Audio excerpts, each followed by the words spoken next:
Hi అండి అందరికీ. ఈరోజు మేము తిరువన్నామలై అంటే అరుణాచలం అని కూడా అంటారు. ఈ గిరివలం పాదయాత్రకి వచ్చాము. ఇది చాలా భక్తితో ఎంతో నిష్టగా మనము గిరివల ప్రదక్షిణ చేస్తే చాలా మంచిది, అనుకున్న కోరికలు నెరవేరుతాయని కూడా అంటారు. ఇది చాలా విశేషం అన్నమాట. కార్తీక మాసం పౌర్ణమి అన్న కార్తీక దీపానికి కూడా చాలా విశేషం. ఇక్కడ స్టార్ట్ అయ్యాక మేము బస్ స్టాప్ నుంచి స్టార్ట్ అయ్యాము నడవడం. ఇక్కడ కనిపిస్తుంది కదా, తేరు అంటారు, రథం అంటారు. ఇక్కడ ఎంత జనం ఉన్నారు చూసారు కదా. ఇక్కడ రాజగోపురం దగ్గర వరకు వచ్చామండి. అక్కడ దీపం పెడదామంటే కూడా ఇక్కడ ప్లేస్ లేదు, చాలా జనం ఉన్నారు. సో ఇక్కడ దండం పెట్టేసుకొని ఇక్కడ ఫస్ట్ లింగం వస్తుందండి. మొత్తం 8 లింగాలు, 8 లింగాల్లో ఫస్ట్ లింగం. ఇక్కడ కూడా క్యూ చూసారా ఎంత ఉందో. సో అన్నీ దండం పెట్టుకుంటూ వెళ్ళాము.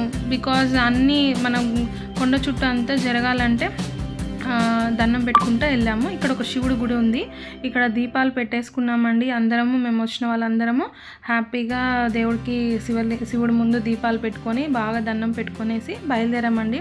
సాయంత్రం అలా నడుస్తూ ఉంటే అదిగో చక్కగా చందమామ వచ్చేసిందండి.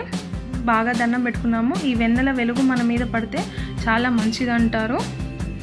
సో దేవుడికి భక్తితో ఓం నమ శివాయ, ఓం నమ శివాయ అనుకుంటా చక్కగా ప్రదక్షిణ చేస్తున్నాం. ఎక్కడెక్కడి నుంచో, ఏదేదో స్టేట్స్ నుంచి, ఎక్కడి నుంచో, అవుట్ ఆఫ్ నుంచి కూడా ఎక్కడి నుంచో చాలామంది జనం అండి. ఇంకా కార్తీక దీపానికి వస్తే అసలు ప్లేసే ఉండదు.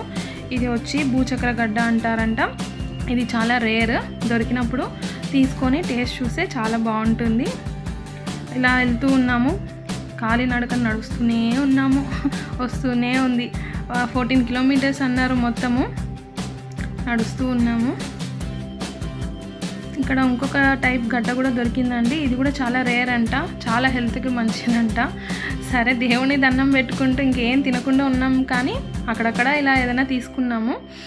ఇక్కడ చూడండి ఎంతో చక్కగా ఇంకొక ప్లేస్లో కూడా ఒక లింగం ఇక్కడ కూడా ఉంది. అలా దండం పెట్టుకున్నాము, కర్పూరం వేసి దండం పెట్టుకున్నాము.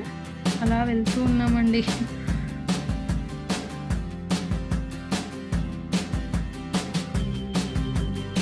ఇది వచ్చి మ్యాప్ అండి. మనము ఏ ప్లేసెస్లో ఉన్నామో ఒక హాఫ్ అయిపోయిన తర్వాత ఇలా మ్యాప్ కనిపిస్తుంది.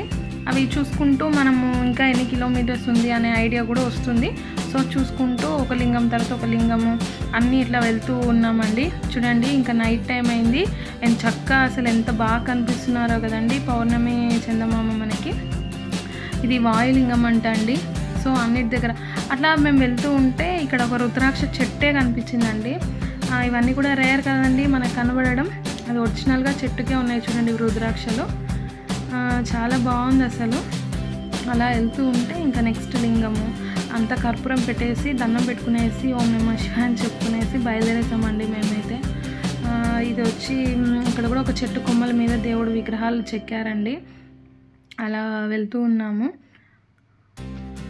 ఎంతకైనా ఇది ఒక బెస్ట్ ఎక్స్పీరియన్స్ అండి. చాలా భక్తితో దండం పెట్టుకొని చక్కగా అలా వెళ్తే చాలా బాగుంటుందండి. చాలామంది వచ్చారు. అంతే అండి, హ్యాపీగా కంప్లీట్ అయిపోయిందండి. Thank you.